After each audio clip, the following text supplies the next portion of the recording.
Okay, this is the one you've all been asking for. It's the heavyweight showroom showdown between Australia's two top-selling cars.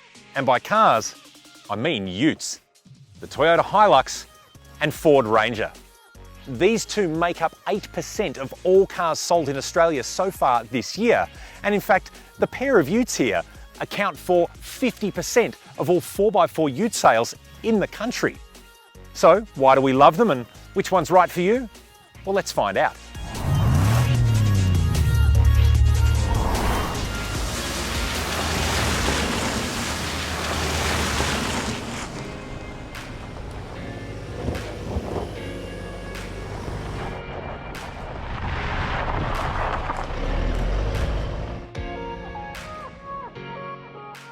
The sales power that these two carry is pretty impressive. 1 out of every 13 new cars sold this year is one of these guys. The data battle gets even more intense, but more on that in a minute. The 2.8 litre Hilux SR5 is the top-selling version of the venerable Toyota, whereas the favourite Ranger is the 3.2 litre XLT. Which is why we actually have an FX4 here, because the XLT we booked got sold. But don't worry, the FX4 is exactly the same, it just has black bits rather than chrome ones. Now, while we won't be taking the black pack into account, we will be looking at the style and features of our pair of pickups. We'll check out the diesel power units under the bonnets, have a look at the tubs and towing capabilities as well. I'll then hop in the back seats, the front seats, check out some of the cabin arrangements and infotainment. We'll then hit the road for a bit of paved, unpaved and light-duty off-road work. Hang around till the end of the clip and we'll share with you another piece of content where we put these two pickups together in a battle like we've never tried before. And of course, don't forget to subscribe to stay up to date with all the pieces of content that we do. Of course, hit the bell icon so your inbox lights up every time a new video is published. Got comments, questions or suggestions? Hit us up in the comments below. All right, let's get started. The 8th generation Hilux dropped in late 2015 and has evolved with some mild tweaks and refinements to this 2020 version.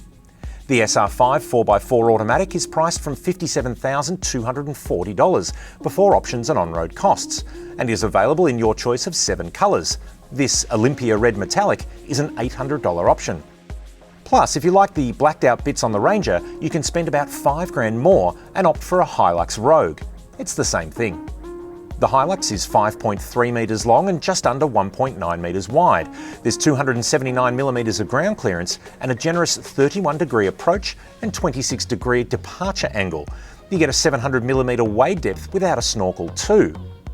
In terms of weight class, the Toyota comes in at just over 2 tonnes. The PX2 generation Ranger also launched in late 2015 and has also received only a few mild tweaks and refinements for the 2020 model year. An XLT automatic is priced from $59,040 before options and on-road costs and is available in 6 colours, including aluminium, like on our car, which is a $650 option. The FX4, which paints a few chrome bits black, attracts a $2,500 premium. The Ranger is 5.4 metres long and just over 1.9 metres wide, so slightly bigger all-round than the Toyota. It weighs 200 kilograms more too, coming in at just over 2.2 tonne.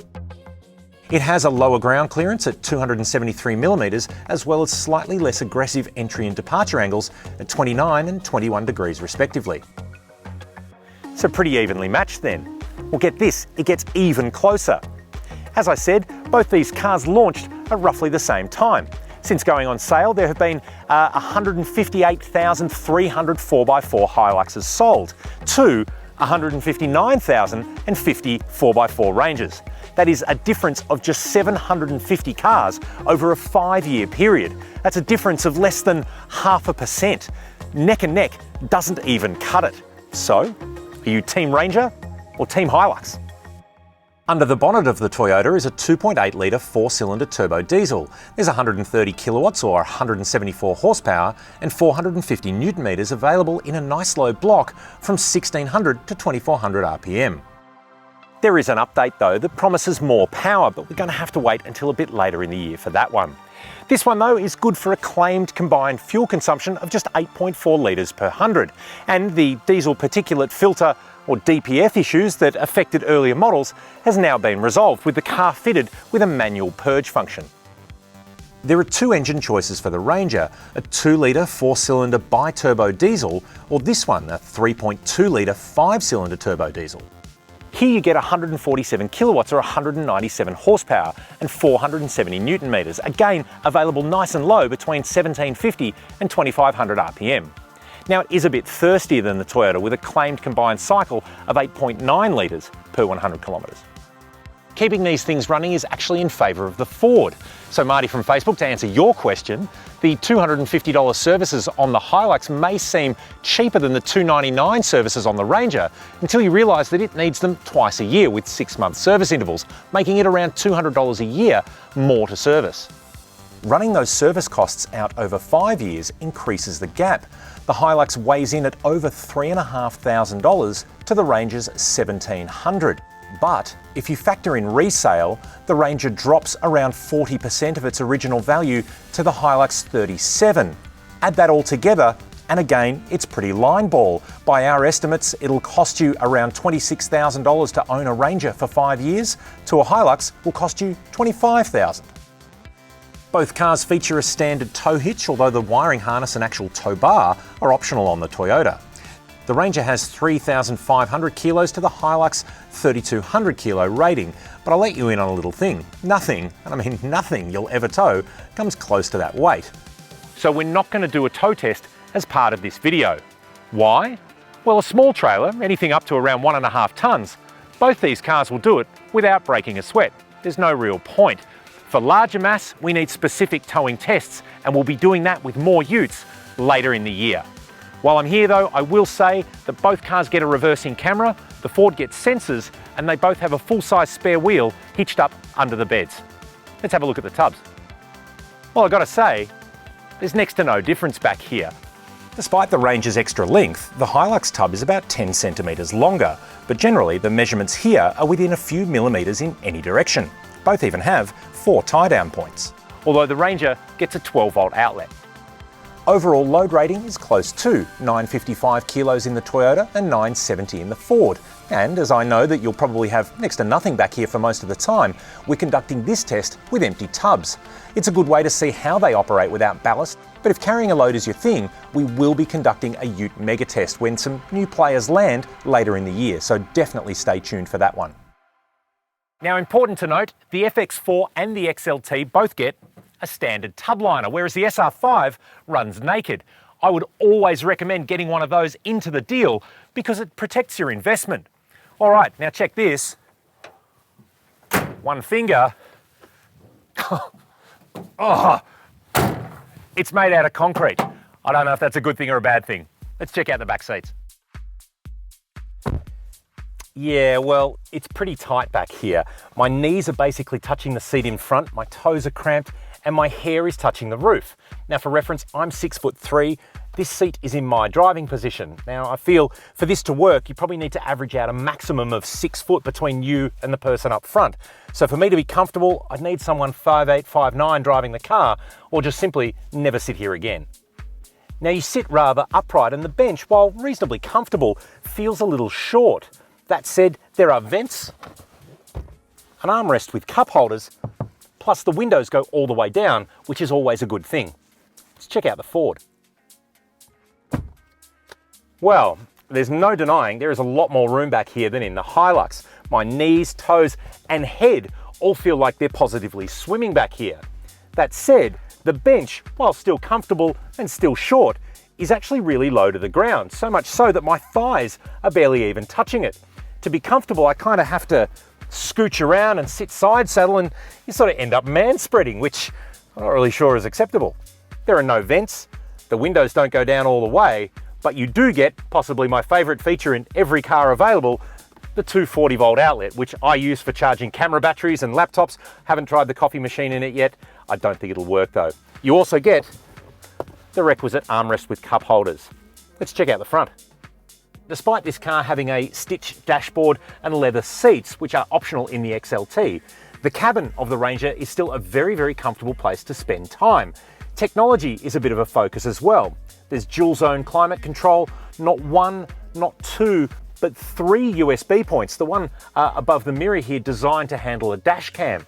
You get the twin configurable LCD displays for the driver, as well as the Sync 3 touchscreen, which has support for Apple CarPlay and Android Auto. The Sync 3 media system is easy to use and includes its own navigation system. The steering wheel adjusts for height, but unfortunately not for reach. At this level, the seats, as comfy as they are, don't come with heating. And weirdly, the mirror adjustment switch is located behind the steering wheel, where you can't see it, which makes it very difficult to operate while on the move. Plus, the climate control could be a bit easier to use. We miss having dials with their own temperature readout screens. All right, well, let's head over to Toyota Town and see how things are done there.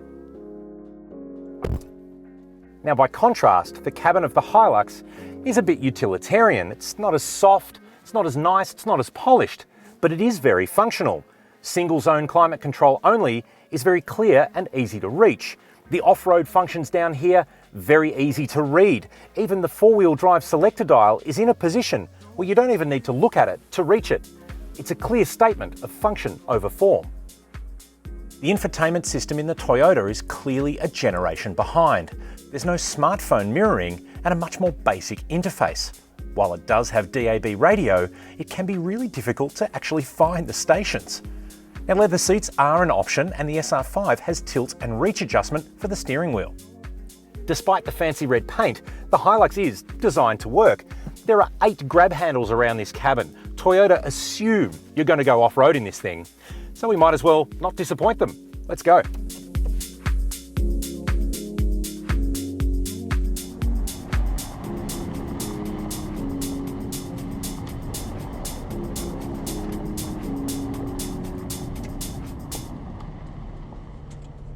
Now, you might find on a road like this, if the gravel is quite loose, you can drop it into high-range four-wheel drive, which is simple as just flicking a switch. You've got a rotary dial down here that can go from high-range rear-wheel drive to high-range four-wheel drive on the fly.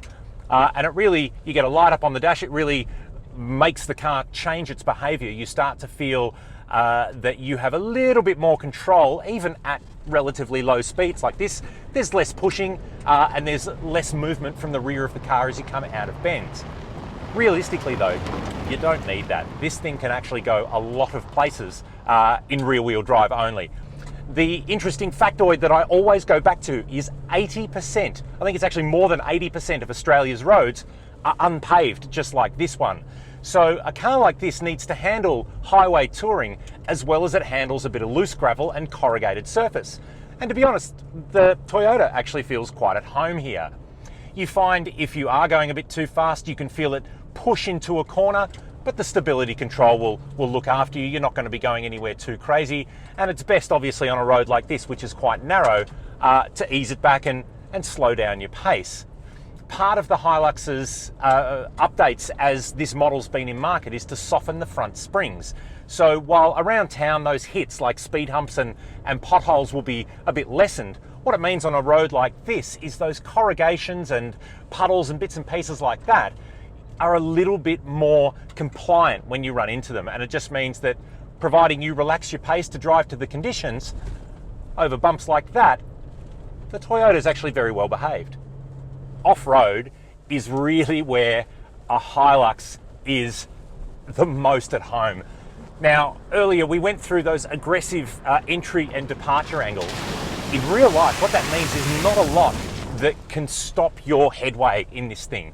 There's some rutted ruts and a few washouts here, but it's actually very, very easy work for this thing that's just plodding its way through it. Now, we don't even have the car in low range. We're in high range four-wheel drive. The SR5 comes with a rear differential lock. So if you do find yourself in a position where you're high-sided, where, for example, you've got opposite front and rear wheels freely spinning, you can just click the button there and lock the diff. On steeper slopes, you do have a downhill assist function that will basically use the car's traction control program to mitigate the speed down a steeper hill, keeping you nice and safe. And it just is another piece of hardware to list in the Hilux's well-proven off-road arsenal of what it can do straight out of the box. Just get through a bit of mud there. But really, in terms of overall ability, where we, do you know what? I really love going off-road all the time. It is a lot of fun. But where the HiLux really is at home, if this is your playground, if you are spending most of your time outside of the urban sprawl and you need a car that's just going to bounce along tracks like this, barely breaking a sweat with anything you do, then you really could do a lot worse than a HiLux. So off-road, the HiLux gets a big tick, but how does it deal with the black stuff? Now, the HiLux comes standard with a suite of driver assistance technology, which is actually pretty cool for a car like this. You've got adaptive cruise control and speed sign assist, so it notes what the speed limit is. And these two work in concert, so you can actually drive past a speed sign, then hold the cruise control stalk, and it will automatically reset the cruise control to the marked limit, which I find to be a pretty handy thing, especially in Australia where, well, the speed limits change every 5 seconds. For cruising though, the HiLux works really, really well. And in fact, it's quieter in here than I actually expected it would be. The cloth seats, I think, actually do a lot to sort of semi-deaden that cabin feel. Now on smooth surfaces, the HiLux is fine. As the road gets a little choppy or the surface changes a bit, you do get a bit of engine noise. You can probably hear that now, and you can feel the rear of the ute moving around. It is a ute, and we do have nothing in the back, so that does always settle when you have a load, be it people or stuff. But generally, in terms of being a big mile, big country tourer, the SR5 is doing a pretty good job. Now in terms of general performance, the 2.8, well, it's no rocket ship, right? It's not really setting out to set world land speed records. It pulls well, it's noisy and rattly, it is a 4-cylinder diesel, but it does, I guess, still make the HiLux feel like a fancy work truck, if you will. Now the automatic transmission has a sport shift mode. You can put it in. You've got tip controls here down by the gear lever. No paddles on the wheel though. Not that you'd ever use it. I'm going to just slip it back into drive. There are no surprises here, and yet there are no standouts as well.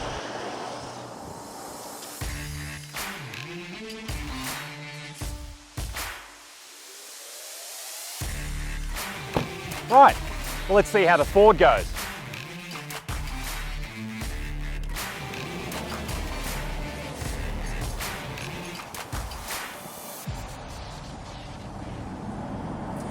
Now, the thing that they say about the Ranger, and by they I mean probably me because I know I've said it before, is that it feels like an SUV. It is quiet, it is comfortable, it is compliant, and at long highway touring trips like this one, it is very much at home. And you know what? It's really comfortable.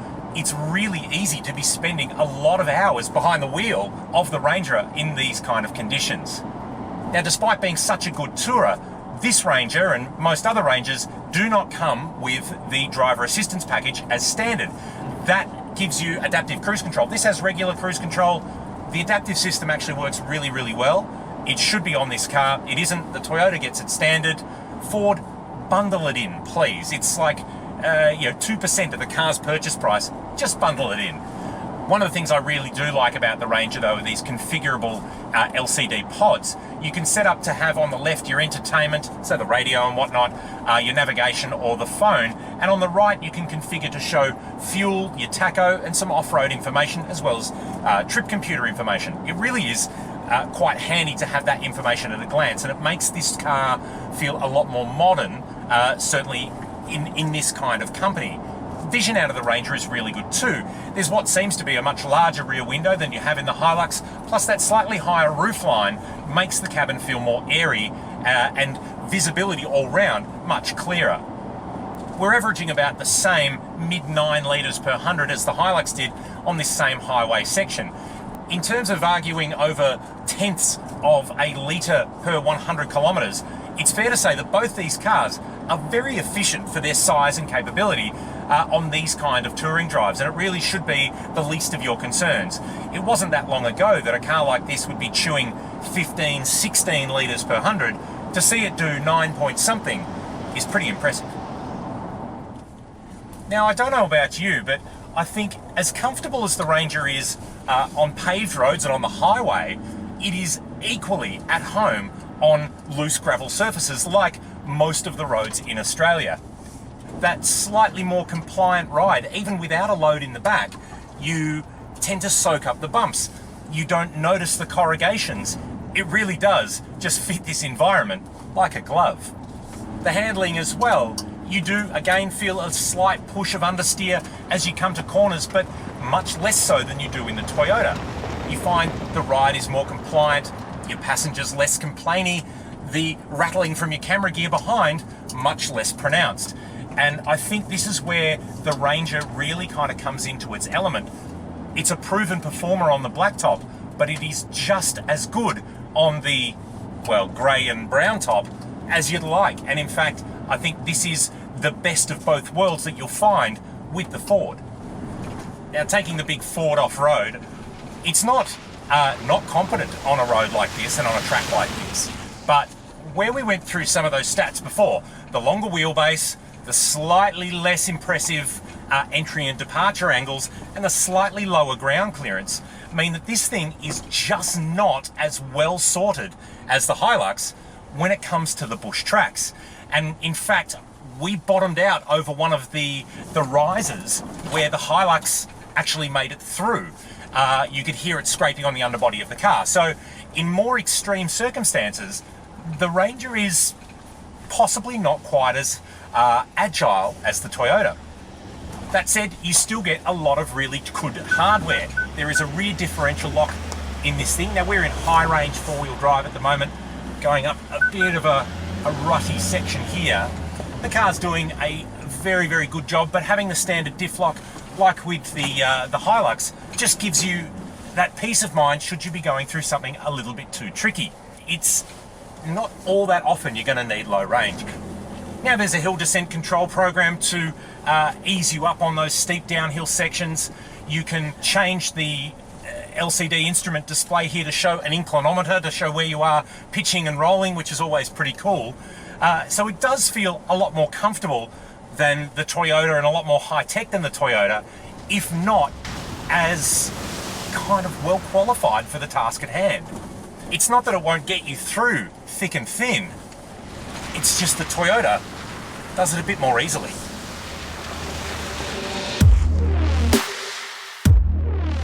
Well, it has been a battle royale for the ages. Hilux, Ranger, Ranger, Hilux. These two heavyweights have gone head to head and have been neck and neck all day. Bottom line, they're both very good cars that are good at pretty much everything, but each one has its strengths. As you see, the Ranger is better on-road, the Hilux is better off it. Basically, if you're going to spend most of your time away from town getting your car dirty, the Hilux ate up the off-road trails that we put it on without even breaking a sweat. It's very, very confident and very easy to use in an off-road environment. Plus, you get the benefit of that broad and wide-ranging Toyota dealer network. Conversely, the Ranger showed us just how good it is on-road at both highway and country touring. It's very comfortable, it's very well packaged, there's stacks of technology.